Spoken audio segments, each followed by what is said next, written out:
ഇപ്പോൾ ഗോകുലം ഗോപാലന്റെ ഓഫീസുകളിൽ നടക്കുന്ന ഇഡിയുടെ റെയ്ഡിനെ കുറിച്ച് വളരെ അഭിമാനത്തോടെ അനിൽ നമ്പ്യാർ എന്ന മാധ്യമപ്രവർത്തകൻ ഒരു പോസ്റ്റ് ഷെയർ ചെയ്തിട്ടുണ്ട്. ഗോപാലേട്ടനെ കാണാൻ ഇഡി ചെന്നു എന്നാണ് അതിന്റെ ക്യാപ്ഷൻ. വലിയ സപ്പോർട്ട് പ്രതീക്ഷിച്ചിട്ട പോസ്റ്റ് ആണെങ്കിലും അനിൽ നമ്പ്യാരെ പൊളിച്ചടക്കുകയാണ് അവിടെ വരുന്ന കമന്റുകൾ. സിനിമയിൽ പറഞ്ഞതെല്ലാം സത്യമാണെന്ന് തെളിയിക്കുകയാണ് ഈ റെയ്ഡ് എന്നാണ് എല്ലാവരും പറയുന്നത്. ഈ ചെറ്റത്തരത്തിൽ അഭിമാനം കൊള്ളുന്ന അല്പനാണ് അനിൽ നമ്പ്യാർ എന്നാണ് പലരും പറയുന്നത്. സിനിമയിൽ NIA ആണ് രാഷ്ട്രീയ എതിരാളികളെ ഒതുക്കാൻ എത്തുന്നതെങ്കിൽ ഇവിടെ ഇഡി ആണ് വന്നത്. ഈ അനിൽ നമ്പ്യാർ തലശ്ശേരി സെന്റ് ജോസഫ് സ്കൂളിൽ വിദ്യാർത്ഥിയായിരിക്കുമ്പോൾ സജീവ SFI പ്രവർത്തകനായിരുന്നു. പ്രീ ഡിഗ്രിക്ക് ഗവൺമെന്റ് ബ്രണ്ണൻ കോളേജിൽ പഠിക്കുമ്പോഴും SFIയോട് ആഭിമുഖ്യം പുലർത്തിയ അനിൽ SFI പാനലിൽ ക്ലാസ് റെപ്പായി മത്സരിച്ച് വിജയിച്ചിട്ടുമുണ്ട്. പിന്നീട് ജേർണലിസം പഠിച്ച ശേഷം തിരുവനന്തപുരത്ത് സൂര്യ TV റിപ്പോർട്ടറായി. അതുവരെ അനിൽ VO എന്നായിരുന്ന പേര് പിന്നീട് അനിൽ നമ്പ്യാർ എന്നാക്കി. 2000 ഫെബ്രുവരി 6-ന് തിരുവനന്തപുരം പത്മനാഭസ്വാമി ക്ഷേത്രത്തിന് സമീപത്തുള്ള പത്മതീർത്ഥ കുളത്തിൽ ഒരാളെ പട്ടാപ്പകൽ മുക്കിക്കൊല്ലുന്നത് ചിത്രീകരിച്ചുകൊണ്ട് സൂര്യ TVയിലൂടെ വാർത്തയായി സംപ്രേഷണം ചെയ്തതോടെയാണ്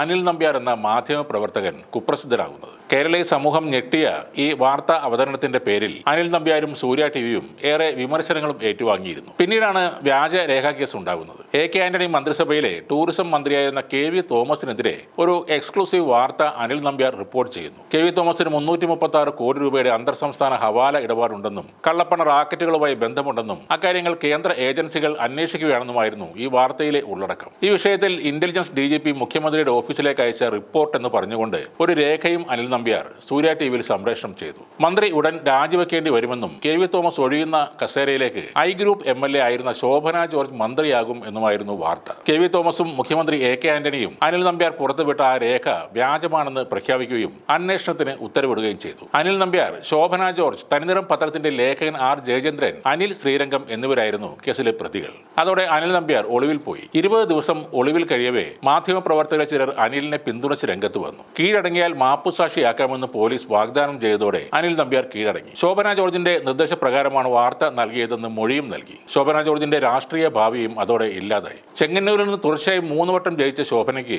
2006-ൽ കോൺഗ്രസ് സീറ്റ് നിഷേധിച്ചു. ഇതോടെ കോൺഗ്രസുമായി അകന്ന ശോഭന CPM-ലാണ് പിന്നീട് പോയത്. നിലവിൽ ഖാദി ബോർഡ് ചെയർപേഴ്സണാണ് അവർ. സൂര്യ TV വാർത്താ പരിപാടികൾ നിർത്തിയിട്ടും പഴയ കേസുകൾ കാരണമുള്ള കുപ്രസിദ്ധി കൊണ്ട് അനിൽ നമ്പ്യാർക്ക് പുതിയ ഇടമൊന്നും ലഭിച്ചില്ല. ഒടുവിൽ സംഘപരിവാർ ആഭിമുഖ്യത്തോടെ ജനൻ TV തുടങ്ങിയപ്പോൾ അനിൽ നമ്പ്യാർ അവിടെ എത്തപ്പെട്ടു. ശബരിമല സ്ത്രീ പ്രവേശനത്തോടനുബന്ധിച്ച് കേരളത്തിലുണ്ടായ വിവാദങ്ങൾക്കിടയും വിഭാഗീയതയും വർഗീയതയും സൃഷ്ടിക്കാനുള്ള ശ്രമമാണ് അനിൽ നമ്പ്യാരുടെ ഭാഗത്തു നിന്നും ഉണ്ടായത്. ശബരിമല ദർശനത്തിനായി പോയ രഹാന ഫാത്തിമയുടെ ഇരുമുടിക്കെട്ടിൽ സാനിറ്ററി നാപ്കിനാണ് ഉള്ളതെന്ന വാർത്ത അതിനൊരു ഉദാഹരണം മാത്രമാണ്. സംഘപരിവാറിന്റെ വർഗീയ പ്രചാരണങ്ങളുടെ മാധ്യമ മുഖമാണ് ഇപ്പോഴും അനിൽ നമ്പ്യാർ. കേരളം രൂക്ഷമായ പ്രളയത്തെ നേരിട്ടപ്പോഴും കോവിഡ് പടർന്നു പിടിക്കുമ്പോഴും ജനങ്ങളെ ഭയപ്പെടുത്തുകയും തമ്മിൽ അടുപ്പിക്കുകയും ചെയ്യുന്ന നിലപാടാണ് അനിൽ നമ്പ്യാർ കൈക്കൊണ്ടിട്ടുള്ളത്. സ്വർണ്ണക്കടത്ത് രാജ്യദ്രോഹമാണ് എന്നാണ് NIA കോടതിയിൽ പറഞ്ഞിട്ടുള്ളത്. ഒരു രാജ്യദ്രോഹ കേസിൽ സംഘപരിവാർ മാധ്യമ സ്ഥാപനത്തിലെ പ്രധാനിയും ചോദ്യം ചെയ്യപ്പെട്ടിരുന്നു. ജനം TVയുടെ കോർഡിനേറ്റിംഗ് എഡിറ്ററായിരുന്ന അനിൽ നമ്പ്യാരെ സ്വർണ്ണക്കടത്ത് കേസുമായി ബന്ധപ്പെട്ട് കസ്റ്റംസ് ആണ് അന്ന് ചോദ്യം ചെയ്തത്.